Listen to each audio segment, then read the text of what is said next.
Omega has recently established itself as one of the most innovative brands on the market. The brand places an undeniable focus on technical solutions that offer substantial benefits for daily use. From 15,000 Gauss magnetic resistance to the coaxial escapement, from pure in-house movements to those that are developed in a partnership with others, here are some brief mentions of the most important watch mechanisms belonging to the current collection. To help you make the best pick, I've compiled this list of the best Omega watches available right now. Let's get into it. The classic 45.5mm numbered edition chrono chime features an 18K Signet gold case inspired by the CK2998. The first watch worn in space, the dial, in blue aventurine Grand Fute enamel, features an inner bezel and subdials in 18K Signet gold with exclusive acoustic waves. The hour markers and hour/minute hands are in diamond-polished 18K Signet gold. Adding extra touches of color to the display are the red-tipped dial hands and the blue CVD subdial hands. The chime pusher at 8 o'clock sports a charming polished and embossed music note, while the split seconds pusher at 2 o'clock has a red hybrid ceramic ring to mirror the look of the split seconds hand. Completing the look are a bracelet and buckle in 18K Signet gold. The watch's special presentation box in walnut features a resonance plate made of spruce to amplify the sound of each chime. The monumental case includes a magnifying glass to explore the watch's details, a storybook, and a travel bag. Providing the power is the most complicated caliber Omega has ever made. Omega's Coaxial Master Chronometer Caliber 1932, a fully integrated chronograph and minute repeater, which fuses both functions together in one watch movement in order to chime the elapsed time.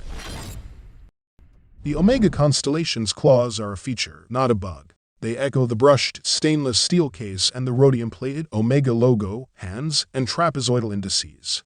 The now symbolic claws earn their stripes by adding visual interest, without detracting from the watch's simplicity. That said, the stripes interrupt the progress of the engraved Roman numerals on the bezel, and I'm on an ivy drip when it comes to marking the number 4 on a watch. The Constellation's minimalist dial makes the numbers moot in terms of time telling, and it's all for 1 and 4 ones for 4 when it comes to Roman numeral indices. More importantly, the double anti-reflective coated domed sapphire crystal flows seamlessly onto the bezel, making the dial all of a piece. It perches on a stainless steel case, whose angularity gives the watch its cutting-edge cred. The slimmer loomed hands are based on the shape of New York City's Freedom Tower. The ceramic bezel 41mm Omega Constellation is a pricey piece, but there aren't a lot of luxury sports watches at this price point. The Omega Seamaster Planet Ocean Big Blue Ceramic GMT may have one of the most descriptive product names out there. It's a Planet Ocean that is indeed very big and very blue. And in truth, it is also quite expensive. Let's see where your money goes if you get one of these big, blue, beautiful, and expensive things when they become available later in the year. For lack of a better analogy, I like to think of the Omega Seamaster Planet Ocean Big Blue as a fully spec'd out Audi or BMW. It is based on a model range that you can enter at a much lower price point, but this particular specimen has all the latest tech both on the inside and out. While its $10,000 and plus price point very clearly puts it up against some tough competition coming from all sorts of places, both Rado's Hyperchrome and Omega's ceramic manufacturing processes begin with a mold into which a special zirconium-based powder is injected. That large, light blue piece you see wrapped in glass in the top left corner of the image above is how the case looks at that stage. It is fairly close to the final shape of the case, already incorporating all openings for the bracelet,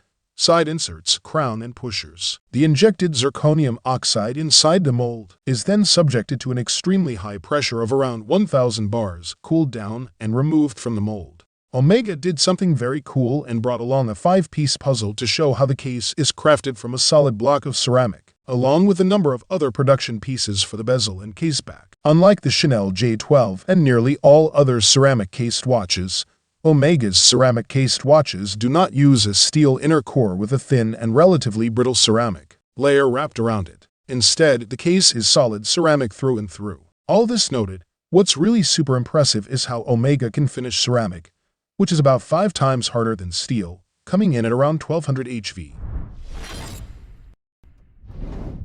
Originally designed for people who work near electric fields, today's Omega Seamaster Railmaster is a style-confident timepiece with a modern master chronometer movement. Its indexes and baton-shaped hour and minute hands are coated with superluminova, which has a faux patina color during the day. But when darkness falls, these components glow with a beautiful azure luminescence, while a bright dot leisurely passes the points of the dial's triangular hour markings. This lollipop seconds hand, with its luminous disc, alludes to the way the seconds are shown on the clocks in Swiss railway stations and underscores the Railmaster's affiliation with railroading.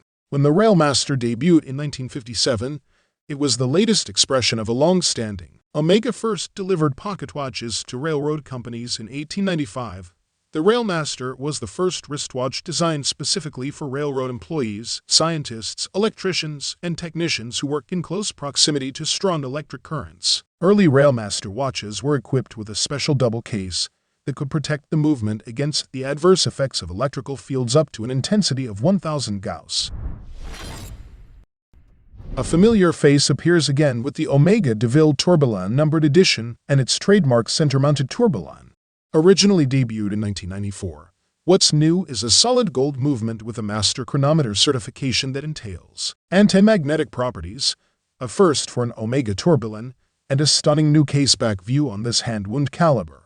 Powered by the stunningly beautiful coaxial master chronometer caliber 2640, the latest DeVille tourbillon has its bridges and mainplate crafted from solid 18K Cetinted gold, Omega's proprietary gold alloy that is also used for parts of the case. The Omega caliber 2640 has 3 days of power reserve, something you can keep track of through the power reserve indicator on the back, and being a hand-wound movement, you can replenish through the crown. The dial side of the movement, with its open-worked sections, beveled edges, and mirror-polished screws, is a sight to behold. Too bad that all of it, except the tourbillon itself, is hidden by the dial. Here's hoping for another open-dial version. The case is crafted from Omega's beautifully warm 18K Cetinted gold alloy and measures 43 mm in diameter, with a caseback that is neatly filled to the brim by its movement. Water resistance is 3 bars, but you should wear the Omega DeVille Tourbillon numbered edition more around magnets than standing water. The price for the Omega DeVille Tourbillon numbered edition